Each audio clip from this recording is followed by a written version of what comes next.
Hi friends, ఎలా ఉన్నారండి అందరూ? మేము చాలా బాగున్నాం. మీరందరూ బాగున్నారు అని అనుకుంటున్నాను. మంచి మంచి కథల కోసం మా గీతాంజలి ఛానల్ని తప్పకుండా సబ్స్క్రైబ్ చేసుకోండి. మీకు కథ నచ్చితే కామెంట్ సెక్షన్లో కామెంట్ చేయండి. కథ పేరు తాయారు పజిల్ గేమ్. కాలనీలోని మహిళలందరూ కలిసి ఓ పజిల్ క్లబ్ని స్థాపించారు. ఆ క్లబ్లో మా ఆవిడ తాయారు చాలా బిజీ అయిపోయింది. చెవి దగ్గర మొబైల్ ఫోన్ పెట్టుకుని కాలనీలోని క్వార్టర్స్ వెంట బిజీగా తిరగసాగింది. ఒకరోజు తాయారు ఎంతో ప్రేమగా, ఏమండి, ఈ నెల నేను 15-20 చీరలు కొంటే ఎలా ఉంటుందంటారు అంటూ అడిగింది. ఎందుకు, ఏమైనా సంతర్పణ ఉందా? దాదాపు అరిచినట్టుగా అడిగాను. ఏం సంతర్పణ చేస్తే ఏమిటట అంటూ గొంతు చించుకుని అరిచేదే. కానీ పెళ్ళప్పుడు ఆమె అమ్మ, నాన్న, భర్త ఎప్పుడూ భర్తతో పెద్దగా అరుస్తూ మాట్లాడవద్దని చెప్పారు కాబోలు కోపాన్ని అణుచుకుంది. పరిస్థితిని అర్థం చేసుకుని తాయారు, 15-20 చీరలేం కర్మ, కావాలంటే నువ్వు రోజుకో కొత్త చీర కొనుక్కోగలవు. పజిల్ గేమ్లో ఆడి నువ్వు డబ్బు గెలుచుకుని వస్తావు, నాకు ఆ నమ్మకం ఉంది అన్నాడు అనునయంగా. నేను తనను పొగడడంతో తాయారు కోపం ఎగిరిపోయింది. మీరు చెప్పింది నిజమేనండి. ప్రతిరోజు ఒక కొత్త చీర కట్టుకుంటే ఆత్మవిశ్వాసం పెరుగుతుంది. దీనివల్ల పజిల్ గళ్ళల్లో దాక్కుని ఉన్న అంకెలను మనం సరిగ్గా గుర్తించగలుగుతాం.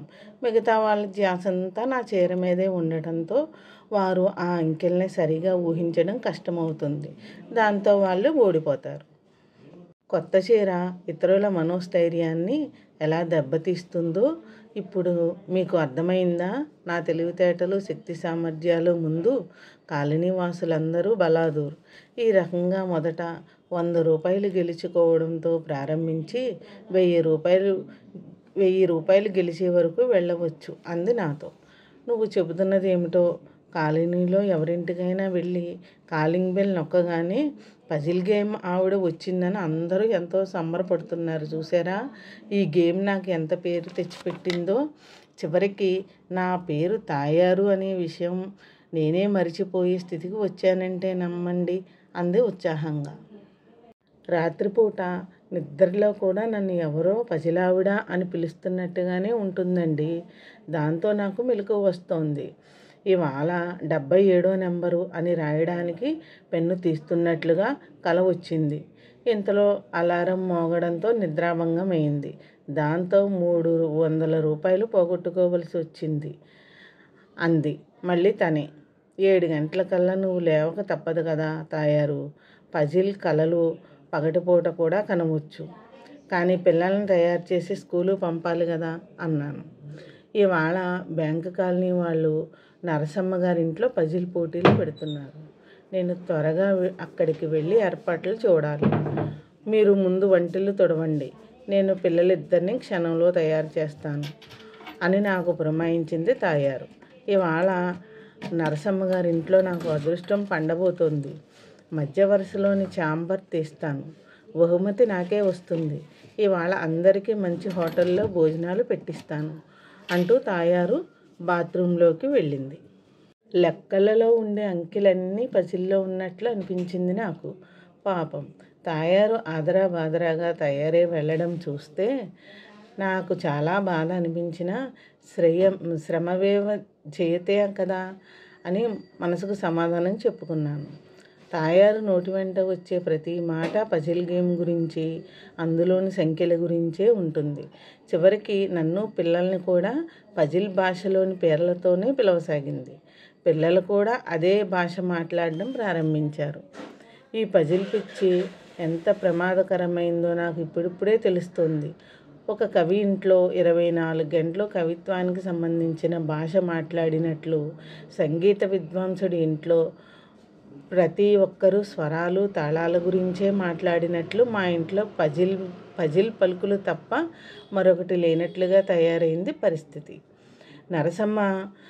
సాయంత్రం నరసమ్మ గారింటి నుండి వచ్చిన తాయారు భూమి మీద నిలవడం లేదు.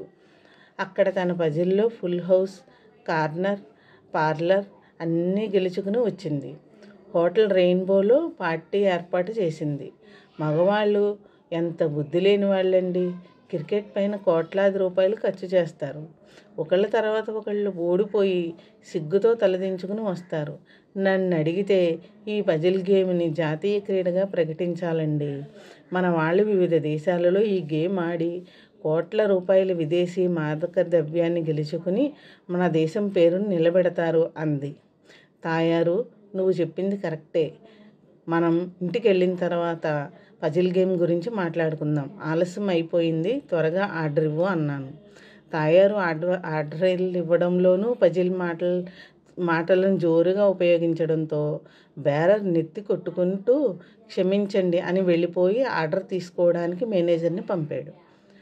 తాయారు పజిల్ భాషకు మేనేజర్ పజిల్ భాషలోనే సమాధానమిస్తూ నవ్వుతూ ఆర్డర్ తీసుకున్నాడు. అందుకు తాయారు పొంగిపోయింది. మేనేజర్ గారు, మీరు పజిల్ భాష ఎంత చక్కగా మాట్లాడుతున్నారండి. మీ హోటల్లోనే పజిల్ గేమ్ ప్రారంభించవచ్చు కదా. దానితో మీ హోటల్ పేరు మారుమ్రోగిపోతుంది. అంతేకాదు, ఇలా చెప్తున్నానని ఏమీ అనుకోకండి. మీ హోటల్కి రెయిన్బో అనే పేరును మార్చేసి పజిల్ గేమ్ అని పేరు పెట్టండి.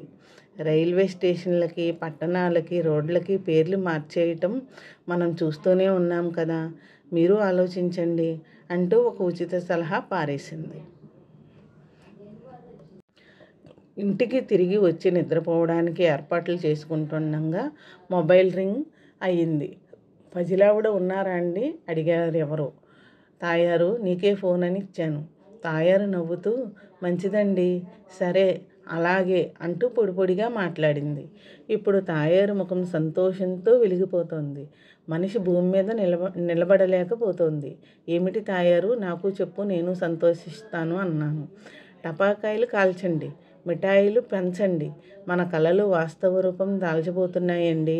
మన ఇంటికి కొత్త కారు వచ్చేసినట్లే తాయారు ఆనందంతో తేలిపోతూ అంది. అదెలా? రేపు సాయంత్రం మీనా బజార్లో జరిగే ప్రదర్శనలో పెద్ద ఎత్తున పజిల్ గేమ్ ఏర్పాటు చేస్తున్నారు. మొదటి బహుమతి 6 లక్షల రూపాయలు విలువైన కొత్త కారు, రెండో బహుమతి 2 లక్షల విలువైన బంగారు నగలు, ఇంకా అనేక బహుమతులు ఉన్నాయి అంటూ తాయారు సంతోషంతో డ్యాన్స్ చేసింది. ఇక నిద్రపో, చాలా పొద్దుపోయింది. ఇంతకీ టికెట్ ధర ఎంతో చెప్పు అన్నాను. ఎంతో లేదండి, 1000 రూపాయలు. కనీసం 10-15 టికెట్లైనా మనం కొని తీరాల్సిందే అంది తాయారు. నేను గుడ్ నైట్ చెప్పి లైట్ ఆర్పి ముసుగుదని పడుకున్నాను.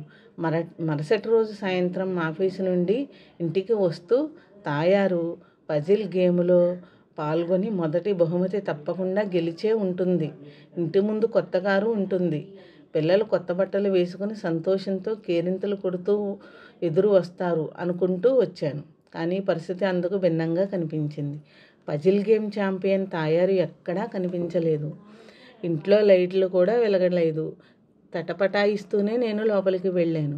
ఏడుపు ముఖంతో తాయారు సోఫాలో కూర్చుని ఉంది. కారు రాకపోగా ఆమె 15,000 రూపాయలు వదిలేపు పడుకుని ఎంత దురదృష్టవంతురాల్ని. ఏమైంది తాయారు? సరిగ్గా పజిల్ గేమ్ నన్నేమీ టికెట్ సంఖ్య రాస్తున్నప్పుడే నా పెన్ను చెడిపోవాలా? నేను 15 టికెట్లు వరుసగా పెట్టుకున్న పజిల్ గేమ్ నెంబర్ రాస్తున్నాను. బంపరు బహుమతి కారు కావడంతో పజిల్ గేమ్ ఆడేవారి సంఖ్య కూడా చాలా ఎక్కువగానే ఉంది. పజిల్ గేమ్ ఆడేవారందరూ చాలా ఆత్రంగా ఉన్నారు. వీడియో స్క్రీన్ మీద నెంబర్లు చూపిస్తున్నారు. మైకుల్లో నెంబర్లు అనౌన్స్ చేస్తున్నారు. నేను ఎంతో శ్రద్ధగా ఒక పక్క ఆ నెంబర్లు వింటూ మరో పక్క నెంబర్లు రాస్తున్నాను. ఇంతలో హఠాత్తుగా నా పెన్ను పాడైంది. అక్కడే నా దురదృష్టం ప్రారంభమైందండి అంది ఏడుపు గొంతుతో. నేను ఆ పక్కన ఉన్న ఒక ఆయన్ని పెన్ను అడిగాను. మేడం, ఒకవేళ నా పెన్ను చెడిపోతే ఎలా? నేను ఎవరిని అడగను చెప్పండి చెప్పండి, నాకు కారు గెలుచుకోవాలని ఉంది అని అన్నాడు. జనాలు ఎంత స్వార్థపరులో నాకు అప్పుడు అర్థమైంది. తర్వాత ఏమైంది? ఇంతలో పజిల్ గేమ్ రెండవ బహుమతిని కూడా ప్రకటించింది. నేను ఎంత పిచ్చిదాన్నో చూడండి. నేను స్టేజీ దగ్గరే నిలబడి అయోమయంగా అటు ఇటు దిక్కులు చూస్తున్నాను. ఎవరికో పజిల్ గేమ్లో కార్నర్ నెంబరు తగిలింది. కొంతమంది ఒక్కసారిగా సంతోషంతో అరుస్తూ తోసుకుంటూ వచ్చి నాపై పడ్డారు. మీరే చెప్పండి, నేను జనంలోంచి బయటపడాలా లేక పజిల్ గేమ్ టికెట్ల సంగతి పట్టించుకోవాలా? ఎలాగోలా జనంలో నుండి జాగ్రత్తగా తప్పించుకు బయటపడగలిగాను. బహుమతుల రాని పజిల్ టికెట్లు కాళ్ళ కింద పడి నలిగిపోతుంటే నా గుండె పిండేసినట్లుగా అనిపించింది అంటూ అలుపు తీర్చుకోవడానికి అన్నట్టుగా ఒక్క క్షణం ఆగింది. సరేలే ఊరుకో అన్నాను. మీరే చెప్పండి. కుంభమేళాకు వచ్చినట్టుగా వచ్చిన జనం మధ్యలో నుండి ఎలాగోలా మీరు నా మెడలో కట్టిన పవిత్రమైన మంగళసూత్రంతో సహా రాగలిగానంటే గొప్పే కదా. ఈ మంగళసూత్రం ముందు పజిల్ గేమ్ టికెట్లు దిగదుడిపే కదా. తాయారు ఇంతసేపు మాట్లాడిన ఒక్క మాట కూడా పజిల్ గేమ్ను సమర్థిస్తూ లేకపోవడం నాకెంతో సంతోషాన్ని ఇచ్చింది.